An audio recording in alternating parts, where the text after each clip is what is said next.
తెలంగాణ వ్యాప్తంగా ఉన్న పర్యాటక ప్రాంతాల్లో సందడి చేసిన మిస్ వరల్డ్ కంటెస్టెంట్లు శుక్రవారం పిల్లల మర్రిని సందర్శించనున్నారు. ఇక్కడ భారీ మర్రి చెట్టు వద్ద ఫోటోలకు ఫోజులు ఇచ్చి ఈ చారిత్రక పర్యాటక సౌందర్యాన్ని ప్రపంచానికి చాటి చెప్పనున్నారు.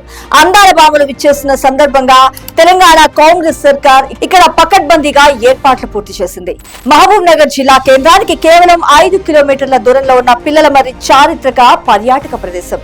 ఇక్కడ 3 ఎకరాల విస్తీర్ణంలో విస్తరించిన భారీ మర్రి వృక్షం ప్రత్యేక ఆకర్షణగా నిలుస్తుంది. ఈ చెట్టు దాదాపు 800 సంవత్సరాల పైబడిన పురాతనమైన చరిత్ర గలదిగా భావిస్తారు. స్థానిక ఇతిహాసాల ప్రకారం చాళుక్య వంశం కాలంలో ఉనికిలో ఉండేదని చెప్తుంటారు. మరి దీని కొమ్మలు భూమిలోకి బాగా దిగి మరిన్ని కాండాలుగా మారాయి. ఈ వృక్షం దాని విశాలత, చారిత్రక ప్రాముఖ్యత కారణంగా పర్యాటకులను విశేషంగా ఆకర్షిస్తుంది. సహజ అద్భుత సంపదగా దేశంలోని టూరిస్టులందరినీ కట్టిపడేస్తుంది.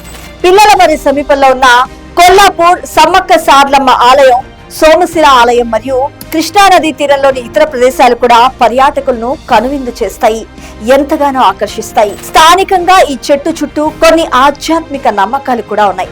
దీన్ని పవిత్రమైన వృక్షంగా భావిస్తారు.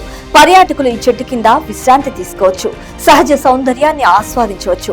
ఇప్పుడు అందాల బామలంతా ఈ చెట్టు దగ్గరికి వస్తుండటంతో పిల్లల మర్రికి ప్రపంచ ఖ్యాతి లభించనుంది. భారతదేశానికి వచ్చే ప్రపంచ టూరిస్టుల జాబితాలో మన పిల్లల మర్రి కూడా ముందు వరుసలో చేరనుంది. ఇన్ని రోజులు వలసలకే కేర్ ఆఫ్ అడ్రస్ గా మారిన మన పాలమూరు అందాల బామల టూర్ తో ప్రపంచ పర్యాటక రంగంపై సరికొత్త చరిత్రను లిఖించనుంది. ఇక్కడ యువతకు టూరిజం, హాస్పిటాలిటీ రంగంలో కొత్త ఉపాధి అవకాశాలు లభించనున్నాయి.